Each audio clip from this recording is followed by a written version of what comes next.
Breaking tonight, just 24 hours into President-elect Donald Trump's rollout of his White House staff, and he's already driving critics wild with a powerful new position for a close and controversial advisor.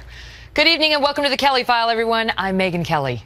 The fallout continues tonight after Mr. Trump announced that two of the men who helped guide his historic presidential campaign will be his closest confidants inside the walls of 1600 Pennsylvania Avenue. Reince Priebus, the departing Republican National Committee chairman, will become Mr. Trump's chief of staff. And Steve Bannon, the controversial former executive chairman of the conservative website Breitbart News, will become Mr. Trump's chief strategist and senior counselor in the White House. It is Mr. Bannon's selection that's causing waves tonight. In moments, we'll be joined by Trump supporter and former House Speaker Newt Gingrich, who may also be playing a big role in the new administration. And we'll also talk to Kurt Bardella, who worked with Steve Bannon at Breitbart for years. But first, we begin with Chief Washington correspondent James Rosen with the new reaction to the latest moves from the president-elect. James? Megyn, good evening. Top Republicans tonight are urging the left and even some on the right who are dismayed by President-elect Trump's appointment of Stephen Bannon as a top White House advisor to give the man a chance. Bannon is the rough-edge Trump campaign CEO, named now as chief strategist and senior counselor at the White House. A former naval officer, Bannon brought a measure of managerial competence to the Trump campaign, but it was under his leadership that Breitbart, the conservative website, began to appeal to the so-called alt-right, with headlines excoriating Weekly Standard editor Bill Kristol as a, quote, renegade Jew, and asserting notions like birth control makes women unattractive and crazy. A spokesman for Senate Minority Leader Harry Reid said, quote, it is easy to see why the KKK views Trump as their champion when Trump appoints one of the foremost peddlers of white supremacist themes and rhetoric as his top aide. Breitbart does give me a real pause about sometimes they're going well beyond accepted norms and frankly expressing viewpoints that are just not consistent with my values and I think many Americans as well. It was also unusual that Bannon's rank will be co-equal to that of Reince Priebus, the Republican National Committee chairman, tapped now to serve as chief of staff. Traditionally, the chief of staff has enjoyed primacy in running the White House. Today, Priebus defended the appointment of his co-equal. The Steve Bannon I know is a guy that is really on the same page with a lot of the almost everything that I agree with as far as advising President-elect Trump. So I haven't seen any of these things that people are crying out about. But look, it's a good team. It works, and I think if people saw the last few months in the campaign, it worked very well. Trump advisor Kellyanne Conway told reporters at Trump Tower today that Priebus and Bannon complement each other, adding they both have the most important thing, the ear of the boss. Megyn? James, great to see you. Joining us on this and the rest of the White House transition, Newt Gingrich, former Republican Speaker of the House and co-author of the new book, Rediscovering God in America. He's got another one. I just saw treason in an airport today. I can't keep up with him, Mr. Speaker. Thank you. Also with us is Kurt Bardella. He is the president and CEO of Endeavor Strategies, and he worked for Bannon as a media consultant at Breitbart News. Let's start with you, Kurt, on Mr. Bannon. I mean, I've read a lot of things about him. His detractors say he pushes a racist, a misogynist agenda. But what is the actual evidence of that? Well, I think if you look at the litany of headlines that have run across Breitbart News for the last 2 years, headlines about women shouldn't be reporting in tech, women and the birth control issue at Planned Parenthood, you see an agenda form. But you know, his defenders would say that he's not responsible for every headline that goes on Breitbart, and he didn't write those pieces. Well, I think that when you're at the top of the organizational chart in an organization, what happens below you, and when it happens frequently, you either have two choices. You can either address it and say, this isn't who we are, this isn't who we believe, and we shouldn't be doing these things, or you don't do anything and you're willfully saying that that's okay. Well, you worked with him for how many years? For almost 2 years. Okay, and so what was your experience? My experience there was there were no issues at all when headlines like that were run, when media inquiries came in asking, what did you think of these things? Do you guys stand by that? There was never at any time, any type of retraction, walking back, concession that maybe they went a little too far with some of this stuff. They were very happy when they got that kind of attention. Do you believe he believes in those principles, if you will, or do you believe he is just a provocateur looking to generate clicks and attention? I think it's probably a little bit of both. I mean, when you look at his plan put into action during the Trump campaign, it's not like they ran away from those themes. They embraced them. They played off of them. And it's been a recipe for success for them so far, as evidenced by the fact that Trump's in the White House right now, and Steve is now in this very high-profile co-chief of staff role. But at the end of the day, actions speak louder than anything, and their actions kind of speak for themselves. But, you know, Steve Bannon, obviously Trump controls himself. I mean, I think we've seen that Trump really answers to no man or woman. He controls his own approach. But Steve Bannon did sort of call the possibility of a Donald Trump as early as 2010. Listen to this in 2010 when he was talking about what the future holds. He says it's going to be an insurgent, center-right populist movement that is that's a tough word, virulently anti-establishment, and is going to continue to hammer this city, Washington, both the progressive left and the institutional Republican Party. I mean, that was 2010. Yeah, right after the Tea Party So you can revolution. see why Trump was attracted to him. Oh, they're made for each other here, because you have two people who are provocateurs, who do like being contrarians, who enjoy pressing buttons, and who have an issue with the status quo in Washington. And in Trump, Steve found the first political figure to really symbolize that he can marshal his platform around. And in Steve, Trump found an audience that existed for that message. They were a perfect match. Do you think that Steve Bannon, that those kinds of comments and so on, the headlines at Breitbart, would be pushed as an agenda? You know, an anti-woman, anti-minority, anti-gay agenda? Because Trump certainly, I mean, well, you tell me. Yeah, I think it's an agenda. I mean, I think anytime that you're doing something as frequently as they have been, with the audience and the size that they have, and the profile that they built off of that, I don't know how you can say anything else other than that's clearly an agenda that they're being pushed. How does that make you feel if you feel that way and you work with the man closely for a couple of years? Well, that's part of the reason why I left, and I said this publicly back in March, that I personally could not be a part of something like this anymore. And I believe that when you can't do your job honestly and to the best of your ability, that's when it's time to walk away, and that's why I did. Are you at all worried now, being on the opposite side of Bannon, given his ascension? No. I mean, first of all, if Steve Bannon, as the co-White House chief of staff, has nothing better to do than try to go after my life or livelihood, that's concerning all to itself. But at the end of the day, I think that he has bigger fish to fry. Kurt, great to see you. Thanks for having me on, Megan. Thanks for coming on. And now we turn to Newt Gingrich, former Republican Speaker of the House. Mr. Speaker, good to have you back. So, good to be with you. You've heard these reports about Steve Bannon, and really, and I'll just show the viewers some of the headlines. And you know, he didn't write these, but he was the executive chairman of Breitbart when some of these went up. And here's just a couple. He called, not he, Breitbart referred to Bill Kristol as a renegade Jew. It was written by a Jewish author, but still. The solution to online harassment is simple. Women should log off was another one. Here's a couple more for you. Stand by. They'll put them up there. Birth control makes women unattractive and crazy. Would you rather your child had feminism or cancer? And then there are these chestnuts. Gay rights have made us dumber. Fat shaming works. So those are the kinds of headlines that have people saying, was this the best choice? Your thoughts? Well, first of all, there's a big difference between the kind of stuff they did at Breitbart, which was designed to attract audiences and was actually very successful. I mean, lots of people tuned in, partly out of amusement. It's like reading the Daily Mail every day from London. I mean, there's all sorts of stuff there, and it's clickbait. You keep finding yourself doing it. Bannon is a very serious guy. Calista and I have worked with him on several movies. We know him pretty well. He is very deeply concerned that Washington has grown corrupt, way too large as a government, a threat to our liberties, and he feels those things very deeply. He's also a former naval officer who has served this country very patriotically.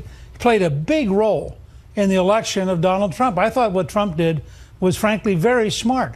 He took Reince Priebus, who had done probably the best job as RNC chairman in modern history, put him in as the daily coordinator as chief of staff.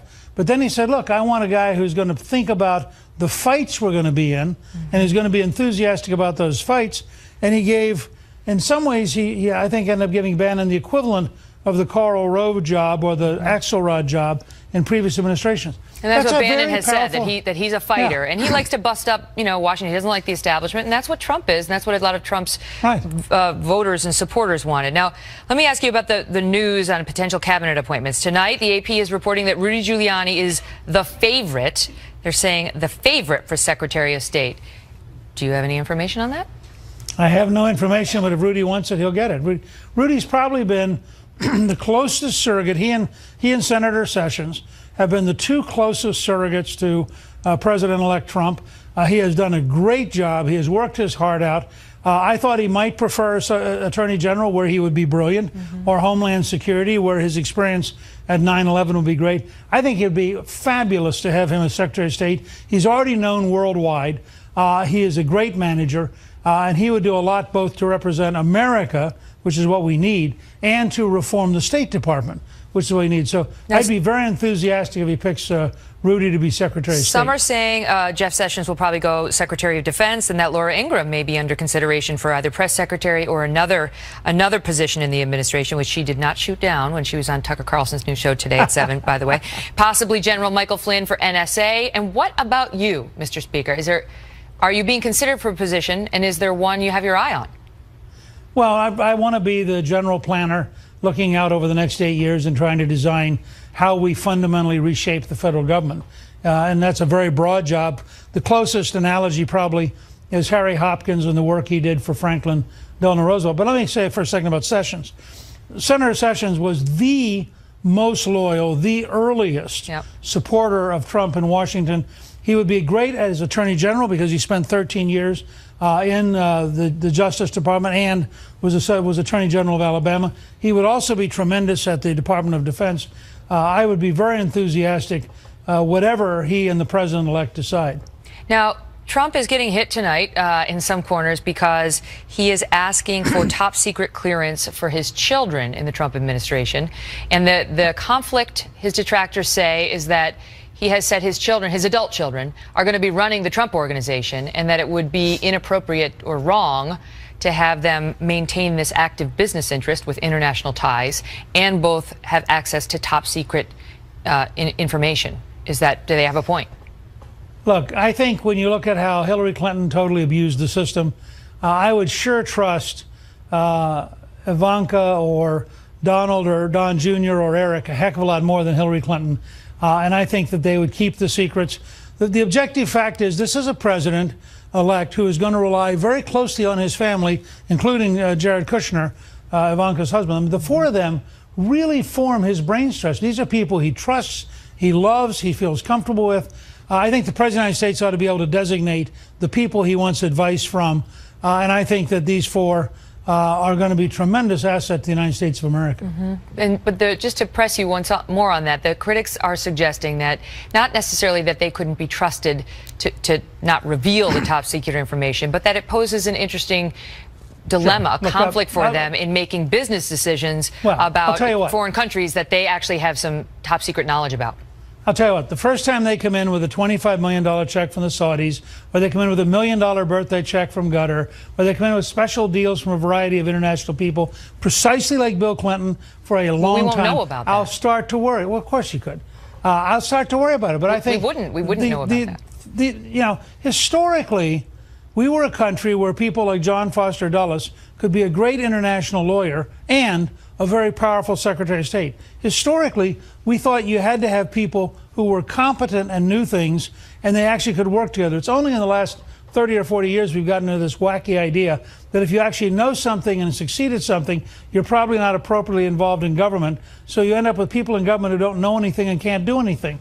I think this is something we ought to explore carefully. There should clearly be rules. There might well have to be a certain amount of transparency. And then, frankly, the Trump family would have to decide, are they willing to live with that transparency? There's no question you're asking an important question about this, and I think that we have to explore it.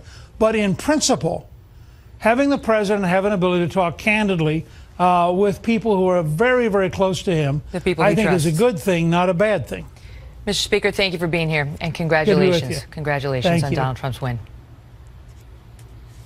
Well, even before the president-elect takes office, some Democratic mayors are already staging a revolt, pledging to fight any new White House effort to enforce immigration laws. Have you heard about this? It's spreading now. Judge Andrew Napolitano is next on what is shaping up to be an explosive showdown in more than one city. Plus 6 days, and some in the media are still having a meltdown over the results of the election. We'll speak with Howard Kurtz and Molly Hemingway about where this is going next. Breaking tonight, 6 days since the election, and some in the media are still publicly struggling with how to deal with the results of last Tuesday. Just in the last 24 hours, we saw New York Times columnist Charles Blow complaining that, quote, "We are living in two diverging Americas, at odds and at battle. Trump's America won this round." E.J. Dionne Jr. of the Washington Post writing, quote, "Let's be clear, the United States of America is not Donald Trump's country." And in the same publication, Jonathan Capehart writes about, quote, "Why millions fear the looming Trump presidency," adding, "President-elect Trump has made promises that represent a threat to real lives and livelihoods. Some are unconstitutional. All are immoral." Joining me now, Howard Kurtz, host of Media Buzz, and Mollie Hemingway, senior editor at The Federalist. Great to see you both. So, Mollie, let me ask you, do you take issue with those headlines? Oh, I mean, it's just been kind of surprising to see how poorly many in our media have handled this election. Part of it is just that they are in liberal bubbles and that the people that they're surrounded by are also struggling, so they're kind of focused on that side of the story. But a big part of it is that they can't really come to terms with Donald Trump being president until they come to terms with just how profoundly they failed to cover this election well. And this is not just about the polls. This is not about trusting in them too much. This is about really misunderstanding the nature of the race, misunderstanding how Hillary Clinton was viewed by a lot of Americans, as well as Donald Trump. And then most importantly, I think, profoundly misunderstanding who Donald Trump voters were. And you see that in these headlines you just pointed out. There's still a hostility and an inability to even try to understand what motivated his supporters. Howie, do you agree with that? You know, liberal commentators are entitled to their opinion, but some of them have been really ugly in refusing to accept the outcome of this election, Megyn, and they continue to attack Donald Trump. They continue to call the people who voted for Donald Trump racist and morons. We're talking here about 60 million American voters, and some of them are beating up on the press because it was our job somehow to stop Donald Trump, which of course is not our job. But I'm even more troubled by the elements of the mainstream media that are still hostile to varying degrees toward the guy who has won the election 6 days ago. Now, but how do you square this with the genuine controversies that Trump himself created, right? Because the media you can't have the Access Hollywood bus thing break and then have 12 women come forward saying that he assaulted them and ignore it, right? And so how do you square, Mollie, things like all the controversies Trump himself created, you know, like, hey, there's my African American, and the Mexico is not sending its best people, and all that stuff that he did generate controversy with media bias?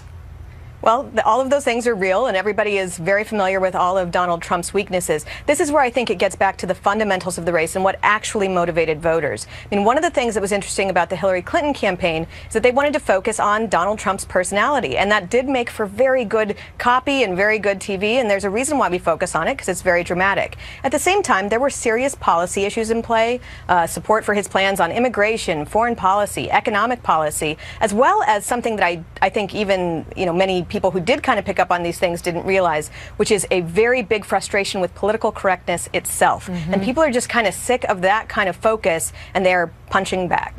That's true. The political correctness thing is real, Howie, and we've been covering it for years now. And I do think that there's a segment, you tell me, of media that doesn't get that and just thinks that there's something wrong with you if you don't want to clean up our language, our politicians' language, and our language as a society. I think it's worse than that. I think for some in the media, there's something wrong with you if you somehow supported Donald Trump and not seeing that the country has moved to a different place. Now, it's fine for journalists to continue to report aggressively on President-elect Trump, but let me just read you one sentence from a New York Times news story. This is when President-elect Trump visited President Obama at the White House. Mr. Trump, whose campaign drew support from white supremacist groups, sat in front of a bust of Dr. Martin Luther King Jr. It's that kind of thing that sends the signal that we're not over it, we're not going to get over it. Now, the Times editor and publisher did put out sort of a modified mea culpa. Maybe we underestimated Trump. But this kind of thing just signals that it's almost like announcing we're going to be in the loyal opposition for the next 4 years instead of giving a guy a fair shot at showing he can be president. And I mean, to diminish his, 60 million voters as summed up by the white supremacists who did support him, doesn't quite get it. Mollie, let me ask you, because some of the media, like we saw New York Magazine with this cover before the election, right? So you wonder why some in the general population think that some of the media are not being fair. They have an agenda. They have their thumb on their scale when it comes to now President-elect Trump.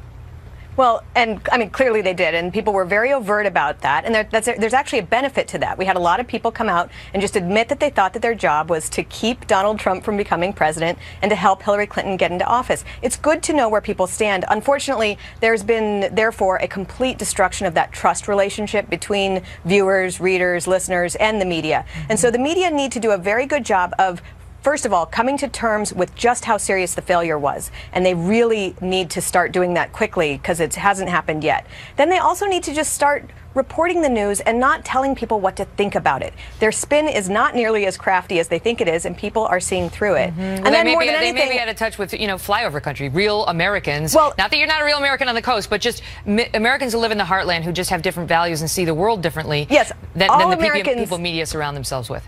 All Americans are real Americans, but you're not seeing a lot of diversity in American newsrooms. And so I think that people who run newspapers and magazines and radio programs and television programs, they really need to make sure that they're getting an intellectual diversity in those newsrooms. True. However, Howie, that is not, I mean, let's be honest here. Many of the Trump supporters were, I mean, incendiary in their hate for certain reporting, and I'm not referring to anybody in particular, but for certain reporting that was critical of Donald Trump or skeptical of Donald Trump, that was right on the money. Controversies that he generated. There's no question that all of us in the news business, when we did do legitimate questioning of incendiary statements Trump had made or things about his record, got a lot of ugliness and abuse online, and I'm not excusing that. But look at the coverage, the muted coverage of these protests. Imagine if Hillary Clinton had won and Trump supporters were out there demonstrating in cities saying, "Not my president," and in some cases engaging in violence. They'd be saying that they're all sexist. They'd be saying they're all sexist. Exactly. If it had been President Obama, they'd be saying that they're racist. I know. I mean, we've seen that double standard. Great to see you both. Same here, Megan.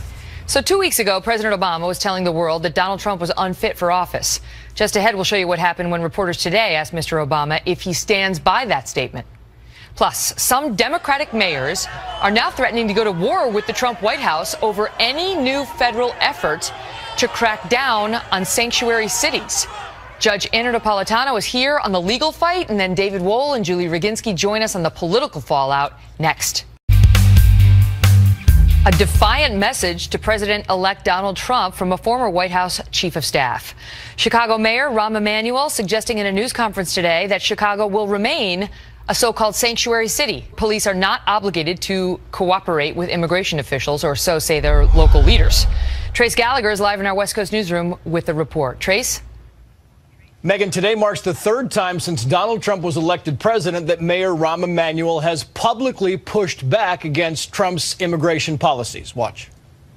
To all those who are, after Tuesday's election, very nervous, is filled with anxiety, has been spoken to. You are safe in Chicago. You are secure in Chicago. You are supported in Chicago. The mayor did not promise to protect illegal immigrants with criminal records, which for now is exactly who Donald Trump is targeting, so he said last night on 60 Minutes. But the very definition of a sanctuary city means that local law enforcement don't cooperate with federal immigration authorities, and thousands of criminal illegal immigrants are released on U.S. streets every year, like the 2015 case of Francisco Lopez Sanchez, who was convicted 7 times, deported 5 times, and despite federal agents asking San Francisco authorities to hold him, Lopez Sanchez was released, got hold of a gun, and killed Kate Steinle. President-elect Trump has promised to battle sanctuary cities by cutting off federal funds, costing places like Chicago billions of dollars. It remains unclear if blocking funds would need congressional approval or could be done with executive order. What is clear is that a Trump administration with new chief strategist Steve Bannon and chief of staff Reince Priebus appear likely to favor a very tough anti-immigration stance. Along with Chicago Mayor Emanuel, New York Mayor Bill de Blasio, and Los Angeles Mayor Eric Garcetti are also vowing to maintain their sanctuary status. Megan. Trace, thanks. Joining me now, Fox News senior judicial analyst, Judge Andrew Napolitano. Good to see you, Judge. Good to see you. So can they do this legally? Can the mayors say to President Trump once he takes office? Okay, so here's what the mayors are not doing. They are not hiding people from the feds. They are just refusing to provide data and information to the feds. And the Supreme Court has ruled the federal government cannot commandeer local police and make them work for them. So even though this will be frustrating to a President Trump, and he probably will have to find some way to sanction them financially. That's what he's Congress. saying. He's promising to cancel all federal funding to them. He can't do that unilaterally, but I'm sure with Republicans controlling both houses of the Congress, he could put into expenditures or block grants to cities. You must do the following things in order to qualify for the block grants. But it's a basic principle of constitutional law that the federal government cannot force the states or the towns and cities to work for it. So Mayor Emanuel, Mayor de Blasio, Mayor Garcetti are within their legal rights to do what they're doing. But what's happened, sanctuary cities get carried out in a number of different ways. Like, for example, in Chicago, they originally just stopped all city agencies from inquiring about immigration status when they provide services. So it's like, don't ask, don't tell. We don't want to know. Well, that. And in other cities, they just refuse to cooperate when ICE issues a detainer on an individual. It's like, didn't happen, didn't see it. That stuff can have unintended consequences that the locals are not going to want. The type of people that Donald Trump is talking about are not your average ma and pa. He's talking about someone who has been convicted. Like Francisco Hernandez. Correct. Convicted of a crime, gets out of jail and is now free, but is illegally present. Allowing that person to stay in Chicago is going to harm the citizens of Chicago. So what are the federal government's rights? I mean, if Donald Trump tries to take away funding and he gets something passed that says your federal funding is done until you comply with the law, until you actually do inquire about immigration status or enforce the ICE detainers, I mean, it's a real show of will between the federal government and the states. Well, look at how hard up the cities are for cash. The federal government's going to be dangling billions in front of them. They're probably going to cave on this because they're going to want the cash. And if they don't cave and don't get the cash, there'll be tremendous local political pressure on them to do so. But they are legally and constitutionally within their right to say to the federal government, we're not going to work for you. Great to see you, Judge. Thank you. Joining me more on the politics, David Wohl, Trump supporter and attorney, and Julie Roginski, Democratic analyst and Fox News contributor. Great to see you both. Good to see you. So politically, you tell me whether this is a test. This could be one of the first big tests for President Trump if these mayors in these various cities, New York, L.A., Seattle, Philadelphia, San Francisco, and Chicago, just defy him, David. Yeah, I have no doubt about it, Megan. And I mean, this is more than just the mayor and the police chief in Los Angeles, for example, choosing federal law over state law or vice versa. They're creating policies that are in complete contravention of any law. And what they're doing is they're doing it for political purposes. Obviously, they want votes from the people they feel that they're protecting. And I got to say, you know, it's not going to work because Trump's going to come after him. He wants these people out of the country, 2 to 3 million violent criminals. He wants them gone. He can cut off funding, but he can also prosecute for obstruction of justice, for aiding and abetting a felon, for accessory to after the fact. So many felony charges that could be brought by the new attorney general. Not for just not inquiring about immigration status. You can't prosecute Megan, it's more than that. that. It's more than that. They don't, for example, when they're released from jail, they have an immigration hold that they ignore. Like you said, it's actively obstructing the feds from carrying out their responsibilities that leads to much more than, like the judge said, just negligent. Yeah, because the ICE, immigration enforcement can't run in there and detain everybody. They issue the detainer, and then they're relying on the local authorities to, if a guy gets arrested, detain him, which in some of these sanctuary cities, Julie, they don't. So you tell me how you see it. Well, let's talk about the fact that sanctuary cities don't just include violent criminals, which we all agree should be locked up, and I have no problem with deporting those that are truly violent, not people who get tickets because they got pulled over, but people who commit violent crimes. But, you know, there are unintended consequences. Let's say you're a 15-year-old girl whose parents are here illegally. You're a girl who gets assaulted. You're afraid to call the police and report it because if the police come to your house, you're afraid your parents are going to potentially be arrested, detained, and deported. So when you're talking about sanctuary cities, let's not talk about just these violent criminals, which we all agree should be prosecuted and should be detained and deported. But you're talking about people who are here who are not committing any crimes. But the flip side of that, Julie, the flip side of that is that the tolerance for people, this is the argument on the other side, who are in the country illegally, leads to situations like Francisco Hernandez, who murdered Kate Steinle. And so the people who want this policy say it's not worth it. They have empathy for the 15-year-old girl, but they have empathy for Kate Steinle and her family, too. Well, I have tremendous empathy for Kate Steinle. Kate Steinle's killer should never have been released from prison by the sheriff. And in a sanctuary city. No question, but he might have been. He was, but let me just finish this. He was, and he should not have been. He was obviously simply a criminal. But I'm talking about that 15-year-old girl, and there are many more of those people, and there are violent criminals who will be scared to cooperate with local law enforcement, which will lead to more crime. And other communities will, of course, are not going to commit to others. Sanctuary cities precisely allow people like the man who murdered Kate Steinle to stay there without fear of being deported, and that's the problem. Mr. Trump is going to, a case-by-case basis, will not involve deporting the young girl who you're describing. It will involve deporting the 2 to 3 million violent criminals that need to be deported. And Barack Obama, by the way, has been doing that completely. No, excuse me. Barack Obama, in fairness, has deported more people than anybody else underneath him. Then? Yeah, it's catch and release. Barack Obama's deportations are largely catch and release at the border. But we got to leave it at that. Exactly, Great to see you both. All right, thanks. Thank you. Anti-Trump protesters at one college campus claimed their first scalp after one professor shares a dissenting view. A dissenter. Take a guess what that professor's view was.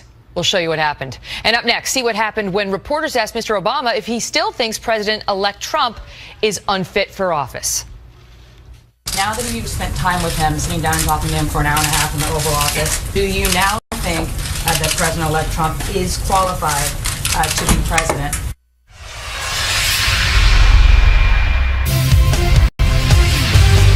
On the economy, Donald Trump is uniquely unqualified to be our chief executive. That's why most CEOs and economists don't support him. On foreign policy, Donald Trump is temperamentally unfit to be commander-in-chief. Don't take my word for it. Listen to the Republicans who refuse to support him. Over the weekend, his campaign took away his Twitter account because he's erratic. If his closest advisors don't trust him to tweet, why would any of us trust him with the nuclear codes? That was President Obama 1 week ago, the night before the election. Here's what happened when reporters asked about those remarks at a press conference this afternoon. You said more than once that you did not believe that Donald Trump would ever be elected president and that you thought he was unfit for the office. Now that you've spent time with him, sitting down and talking to him for an hour and a half in the Oval Office, do you now think that President-elect Trump is qualified to be president? I think that he successfully mobilized a big chunk of the country to vote for him, and he's going to win. He has won. He's going to be the next president. Regardless of what experience or assumptions he brought to the office, this office has a way of waking you up. Some of his gifts that obviously allowed him to execute one of the biggest political upsets in history, those are ones that hopefully he will put to good use on behalf of all the American people. Politics is weird.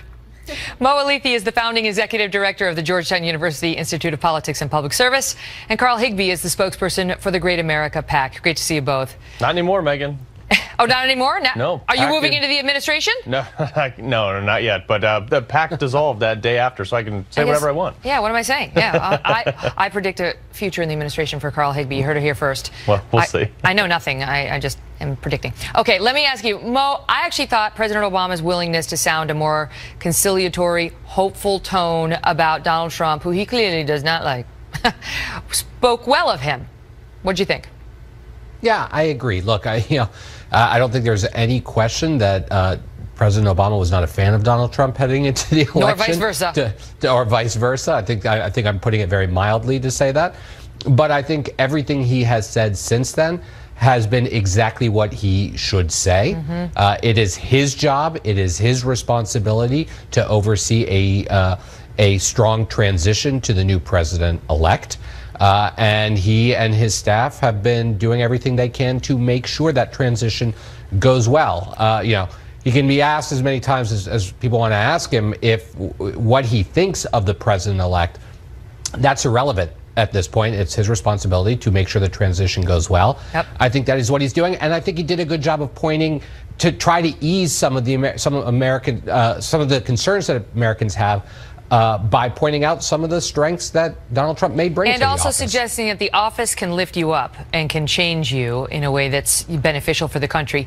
But, Carl, there were other comments, too, where it was leaked today that when Donald Trump walked through the White House and with his staff, that the staff was clueless about the fact that the existing West Wing staff all have to leave. There won't be any holdovers. They're going to have to fill all those posts. And there was sort of a, don't worry, Barack Obama's going to help him out. He's going to help. Yep. And political watchers said that's clearly a shot by the existing White House team. Yeah. Well, I think Barack Obama said it for two reasons. One, he didn't think Donald Trump was going to win. So back then he was very confident that Hillary was going to be his successor. But two, also, I think Barack Obama, like you said, is trying to help him out. And he's effectively trying to keep Donald Trump from overturning most of his legislation, which, quite frankly, has been a disaster. So Obama's going to try to do anything he can to salvage his legacy. What do you think, Mo? Because President Obama said, look, Donald Trump is not ideological. He's pragmatic, which is probably true, right? I mean, he doesn't seem ideological. He's a Democrat for most of his life, right? That's right, yeah. But then he went on to say, but he has to watch his temperament and be careful about messaging, and pointed out how it's one thing to say something as a candidate, but when you are the president of the United States, you can change markets, you can change safety and world security. Get Mo. Oh, wait, no. Well, do you think Donald Trump's going to get that, Mo? Look, I think every single person who has ever stepped into the Oval Office has found that that office has changed them. I think anyone who has walked into that office has realized that that the office not only changes them, but changes some of the things that they hope to accomplish. President Obama said very famously that when he was running for president, he wanted to change the political culture of Washington. And he tells you now that he wasn't able to do that there were too many realities here that stopped that from happening. So I think what he's saying is true, that President-elect Trump is not an ideologue. I think he's scrambled a lot of the typical ideological divides in this country, and that he is pragmatic. And I think the president is both predicting and maybe hoping a bit that once he gets into office, he'll realize that some of the things he talked about just can't happen. Carl, I'll give you the last word. Yeah, well, I think a lot of the things he talked about can happen, and I think it just takes somebody who's, annoyed at the system enough. I mean, look at the fact of the matter is Donald Trump has been so, anxious and so, happy to get in this office and try to crush the system that's been breaking America's backs. I think he can do it, and I think he's the right man for the job. All right, guys, great to see you. And you are not alone in that belief. Well, we've seen anti-Trump protests breaking out